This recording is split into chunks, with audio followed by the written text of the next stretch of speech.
وده ممكن وانت قافل شاشة الموبايل يفضل يصور عادي جدا جدا.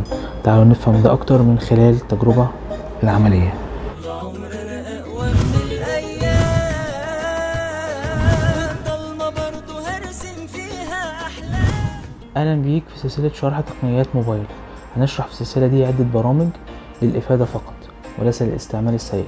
البرنامج اللي معانا النهاردة هو باك جراوند فيديو، وده ممكن وانت قافل شاشة الموبايل يفضل يصور عادي جدا جدا. تعالوا نفهم ده اكتر من خلال التجربة العملية.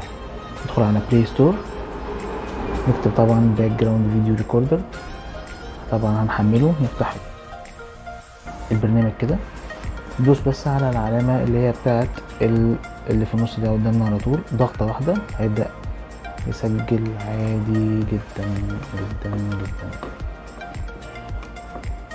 يبدأ يسجل عادي جدا. تمام. بعد ما نخلص هنبدأ على العلامة اللي في النص قدامنا اللي هي دي، نضغط عليها، هتلاقينا محطوط هنا كده، نعلم عليه ونفتحه من هنا.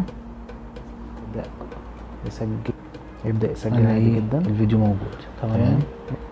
طبعا ده يا شباب للاستعمال الكويس، يا ريت ما نستعملوش غير في الاستعمال كويس. وهسيب لكم لينك التحميل بتاع البرنامج تحت الفيديو، واللي ما اتفرجش على الفيديو اللي فات انا هسيب لكم تحت برضو الفيديو اللي ظهر قدامك دلوقتي، الفيديو اللي قدامك دلوقتي. ان شاء الله نشوفكم في الفيديوهات اللي جايه.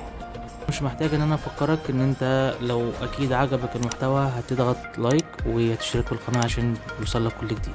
شكرا.